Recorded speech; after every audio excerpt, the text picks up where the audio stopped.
There are some big water changes going on at Trunk National. We'll tell you more. It's a family affair for a local business here on the Hill, and the Land Conservancy takes time out to teach kids about nature.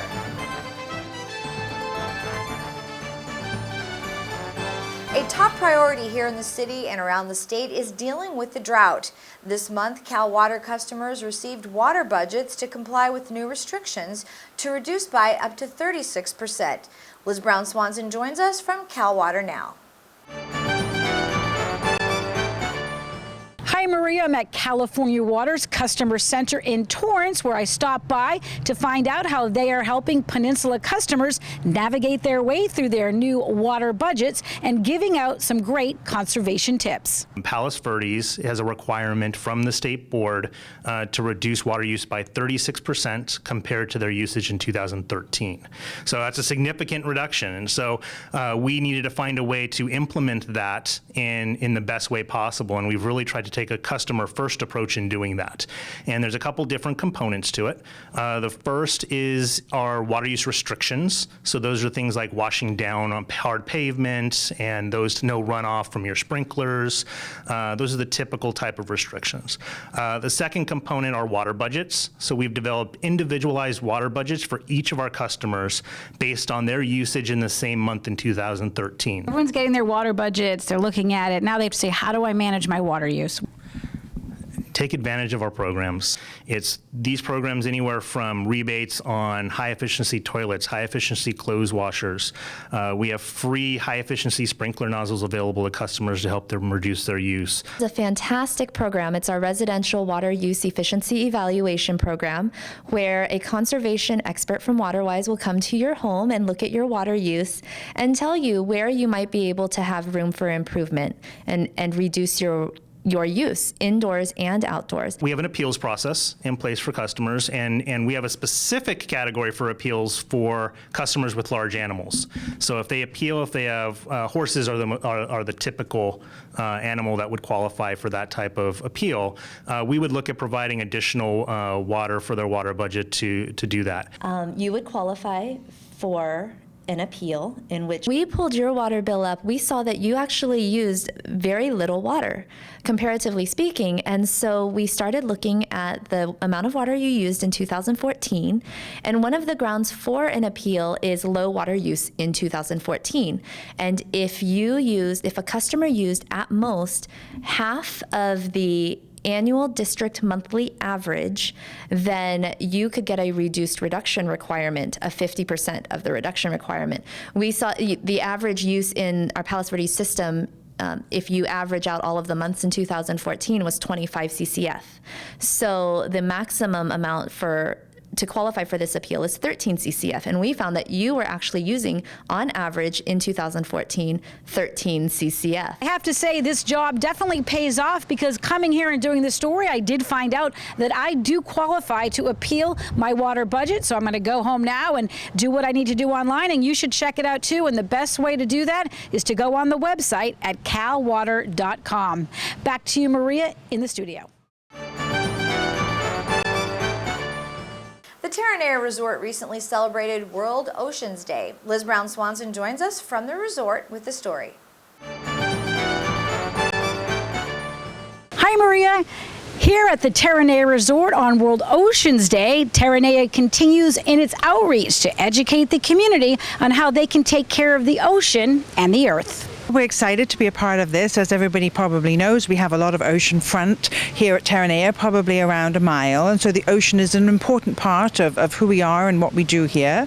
To celebrate today, we've invited our community partner Algalita Marine Research to be here with us to give us some information about what they're doing in terms of cleaning up the ocean. What we do is we focus on plastic pollution in the ocean.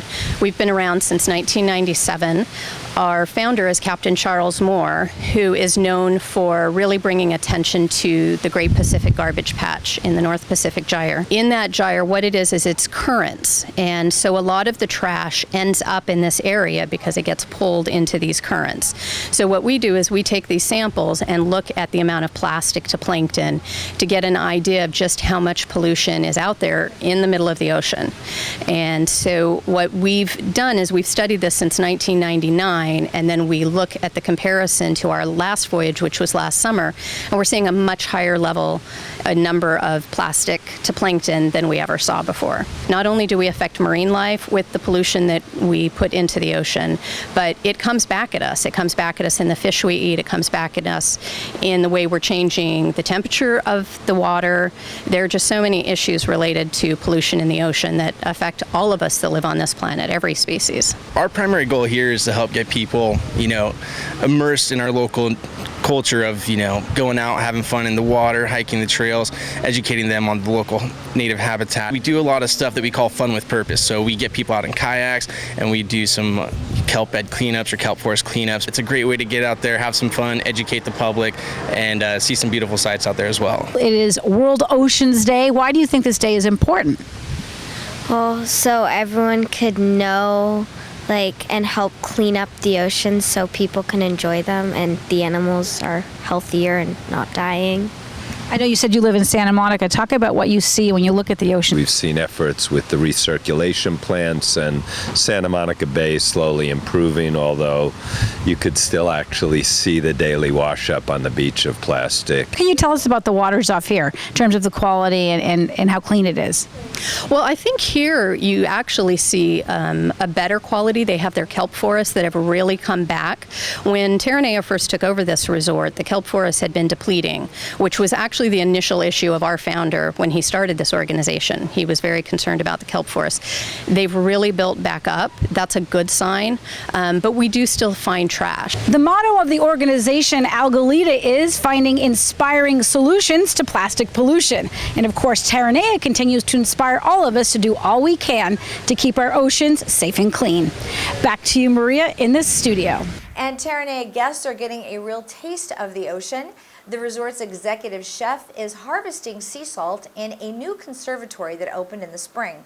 This month, he produced his first big batch of salt to be used for cooking at the spa. Here's more.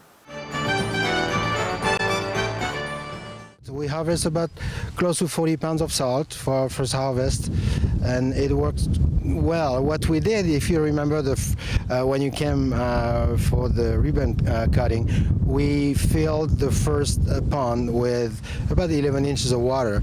After a few days, I realized we didn't have much sun, so what we did, we just split that 11 inches of water into the three ponds, and it works out fine because then the water evaporates faster. So we were able to do our first harvest just slightly over a month after we started. We all look at the ocean every day, and it's our ally, and we have to use the ocean with respect. And I think it's our duty to show people that we can do that, and we can offer them what's right around the corner. According to the chef, the mineral-rich waters off of Terranea provide some of the best quality sea salt around. The Palos Verdes Peninsula Land Conservancy and Art to Grow, Inc. sponsored a children's hike to teach kids about nature and art. Here's more. The Palos Verdes Peninsula Land Conservancy ties in with the National Kids to Park Day because we want people to enjoy going outside and exploring nature. What they found here at the resort was that there was an interest in birds. So they're able to kind of use my skills as a presenter, as someone who is adept at speaking about birds, to interact with guests. So I teach them about raptors, and what I really like to do is also teach them some environmental concepts about how raptors fit into the broader picture, the ecological picture, so to speak. I do a lot of interactions with guests and groups that come through. So today, for example, I had a couple of guests spent an hour with me this morning, hour and a half. We learned about falconry, we went out for Little Hawk. Terranea and the Land Conservancy work together to really highlight what is so special about Terranea. We wouldn't be what we are without a big portion of this 102-acre property being restored native habitat. So it's such an important mission, and it really makes us who we are. We have worldwide travelers and locals alike who have never quite experienced, this unique natural environment. And we just try to give people a unique indigenous experience, and this beautiful natural habitat is right up there as the most important item that makes Terranea a special destination. We have been here at least 6 or 7 years, right when Terranea opened, and we are so fortunate to not only partner with Terranea, but with the Palos Verdes Land Conservancy, and really expose the families here to this amazing peninsula, and have an outdoor education specialist walk with us and explain the local plants. And then we end the day with an outdoor studio on the Terranea grounds. I mean, for me, this is my favorite day of work. One, it's families, and I think that is a lost component in our communities now. So one is to get families together. Two is to be outside. And again, just emphasizing what happens to children when they're outside, and even adults. And the wonderment. So when we go on these hikes and we're doing, I mean, even what happens on the hike itself before we're in the art studio is to witness the children discover what's around them.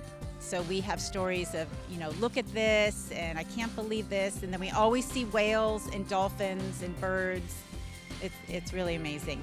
We have another event coming up in the fall. The Land Conservancy's biggest event of the year is a fundraiser called the Pb Pastoral, which will feature a farm-to-table menu at this beautiful outdoor setting with the native habitat, which is really unique and exciting to do something outdoors with the wonderful smells of nature, and yeah, it's just a little bit different and exciting. And when we come back, local residents are giving back in a big way, and it's a family affair at one local business. Don't go anywhere, we'll be right back.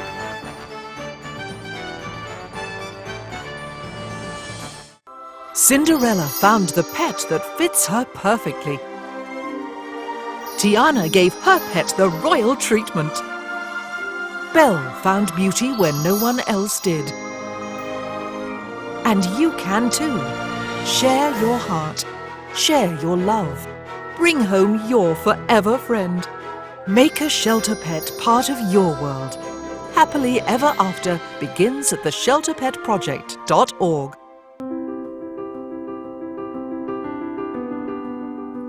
Mom? Yes? I've been thinking about it, and I'm not gonna go to college. What are you saying? You've got to go to college. Well, they offered me a job, and I want to buy some new stuff, like a new phone, a car. Son, college is much more important than a new car. No, Mom, it isn't. Yes, son, it is. No. Yes. No, Mom. Anyways, it's my decision. Your decision. Okay, well then decide what degree you're going to get, because you will go to college. Their tomorrow depends on your words today. The Hispanic Scholarship Fund has the information you need to help your kids go to college and have a better future. Well, it's been over 30 years since the Mail Shop, etc. opened its doors, and the Sartini family has been expanding their family business ever since. I had a chance to meet the Sartinis and find out the secret to their success. The store opened actually in 1980. My dad, Bruno Sr., came up with the idea. And when he passed in 1986, and then I took over the store, and we've been going ever since. So he's in for 6, I'm in for 29, basically. And, you know, this is a real family business. Your daughter works here. Your wife has a store down the way, which we're going to also see and talk to her. How did you sort of start incorporating everybody in the family? Well, you know what? As each of them grew, they grew in the store. I mean, when Sasha was 5 years old, we started her coming into the store. She's been a fixture here ever since. My son, Nick, he was actually in the store in a playpen his entire infancy. My youngest son, Luca, also helps out here at the store. I love him, and it's just fun to be together. You know, working for family is totally different because I've learned, you know, how when we've had other employees and stuff, how you really have to be responsible and you have to make sure that you're here on time. And it's a lot more work because it's just family, so we don't get to take vacations together. And so, but I've learned, you know, a lot of the business. I've learned how, you know, I have to rely on my brothers and my parents for stuff. When my dad opened the store, it was mostly just putting in mailboxes and getting customers to come in and rent mailboxes. We started shipping packages shortly thereafter. I expanded the store in 1987 to its current configuration, and we just kept growing. We kept adding new things, and we're still doing that today. We started key cutting. We started high-speed copies, color copies, wide format printing. We're now doing live scan, where you can come in and get your fingerprints done. We also, at one point, you know, we had a wall dedicated to my wife's now business, just selling gift items. So now we have a gift store. So it doesn't, I mean, we just had to keep adding things to do. Notary's public. Everyone here is a notary. If you are ever in need of a notary, we're always here during our normal business hours. Now, in addition to the mail shop, the family business grew into this beautiful garden of unique gifts. Welcome to Blissful. I say that it was spirit-driven. It's called Blissful, Gifts to Soothe Your Soul and Lift Your Spirits, and that's kind of what I try. A safe place for people to come and just buy a regular gift, or I have a couch, they can come and hang out on my couch, have coffee, tea, and just kind of decompress. I have this garden where people come and have tea and read a book and relax. I was a vintage shopper before I opened my own store. So my friends and I would go every Friday and we'd just go out and have lunch and breakfast and shop just for fun. And so we came across some really unique stores. So I did get some of my decorating ideas from places we had been to. Okay. I think my favorite items are probably the inspirational signs. I had one customer come in with her 14-year-old daughter. She bought about 16 signs and decorated her daughter's room with nothing but inspirational signs. When she wakes up every morning, she gets to read these inspirational meanings, messages. Cool. I've grown up here, raised my children here, you know, met Bruno up here. Love the community. Yeah. Whether it's, you know, freight shipping, so you need something to go internationally, you need something to go domestically, go see Bruno, he'll figure it out. A local youth group from St. Peter's by the Sea recently returned from Mexico, where they built a home for a family in need. Mark J. Dottie joins us with more. That's right, Maria. We're here at St. Peter's by the Sea, where groups of kids work with a group called the More to build homes for the less fortunate every year. But they make a difference in their lives every day. Last year, we built a house in Arizona on an Indian reservation through More Ministries. However, because of insurance regulations in the United States, we couldn't go back, even though it would have been like a perfect trip. But what it led us to was going back to Mexico, where St. Peter's probably has like a 40-year tradition of going to Mexico and building houses. So it was kind of a cool opportunity, kind of a flashback or a throwback to go ahead and build a house in Mexico with this year's youth group. It costs around $8,000, $7,000 to $8,000 to build the structure that we're building. It was approximately $400 per student. However, that doesn't cover the entirety of the trip. The students do fundraisers, and then what we do is we sell shares on the patio after 2 Sundays, and that's where the majority of our income comes from, because in reality, the trip would cost about $800 per student if we didn't fundraise and subsidize it. More has built tens of thousands of houses over the last 30 years, and we'll continue to keep building in Mexico, you know, for as long as I can imagine.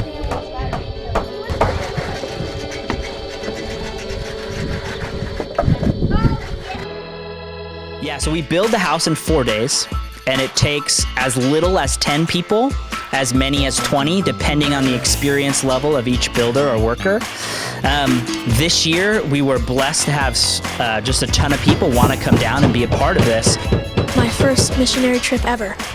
I was sawing the wood into the lengths and I was pretty good at that, so I liked to stay at that station. My favorite part of the whole trip was seeing the house go from a piece of land to like a real house with a roof. We all get our work clothes on, like our jeans, get our tools and stuff, and then we all hop in our vans and like head up to the site and start building the house. I didn't really have any house building experience, but the Amore workers would like show us demos on how to build the houses. I worked a lot on the house. Apparently I'm really good at hammering things. There are people near us, like so close to us, that are suffering so much more than we could ever imagine. And I think that's important to know about. We got to meet the family, and then there was a bunch of kids, we like played sports with them and stuff, so it was really cool to like build a house for them. The family that we built the house for, they were hugging and crying. It was just really emotional because they needed this house really badly, and we had come to help them. But I think the thing about this trip that was so much different than all the other trips was being able to finish the house and hand the keys over to a family that we had been working with the entire week. I did feel like I did a good job. I think everybody should try and help. Maybe not exactly in that way, but every little act of kindness counts. I will definitely be going again. It was a lot of fun, and I don't think I'd want to miss another one. Yes, 100% I would go on this trip again. Everyone felt a bit emotional as well, because it's just like a big experience to know that you have given someone something as big a gift as a house.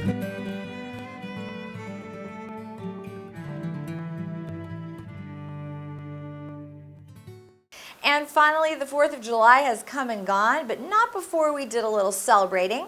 It was the 39th annual 4th of July celebration sponsored by the city of Rancho Palos Verdes, and I was there for all the fun.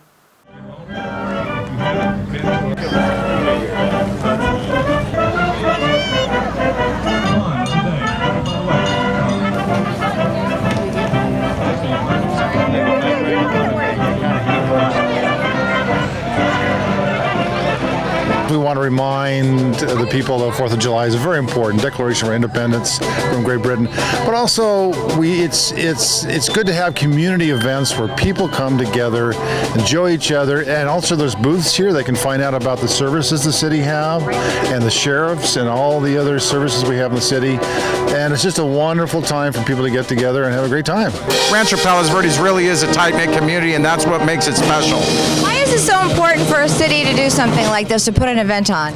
You know, it does bring out a sense of community, and you bring all the families, you have generations. We're going to have my kids as young as, and my nieces and nephews 10 years old, all the way up to my mother who's in her 70s. Sorry about that, Mom. But you know, you got generations coming together and neighbors talking with each other, and the camaraderie, and you know, the esprit de corps and the whole 9 yards. It builds a sense of community. Your first official 4th of July with the city of RPV, they expect about 3,000 residents that come out every year. Talk a little bit about that. Oh, it's amazing. It's so great. It shows the spirit of this community. It shows the, you know, the togetherness that they have, and that they want to spend time together here on the peninsula with family and friends, and it's just beautiful.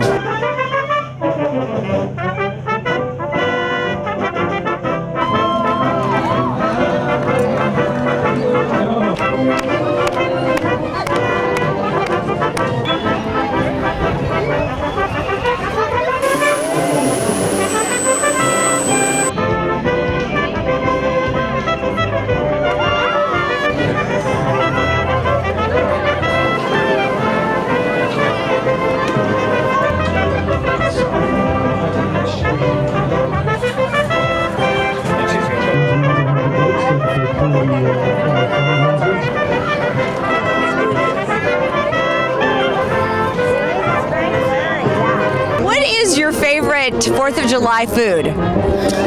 You know, I like barbecue chicken.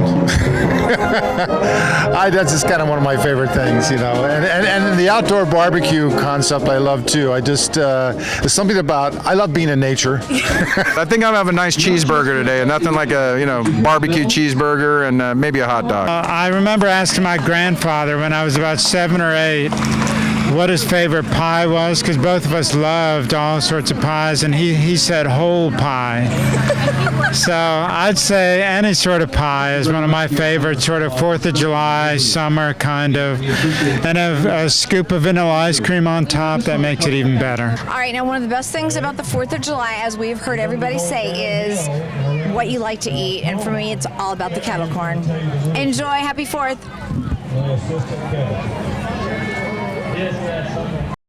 Anytime there's an event with kettle corn, count me in. And that will do it for us. From everyone here at RPV TV, make it a great day.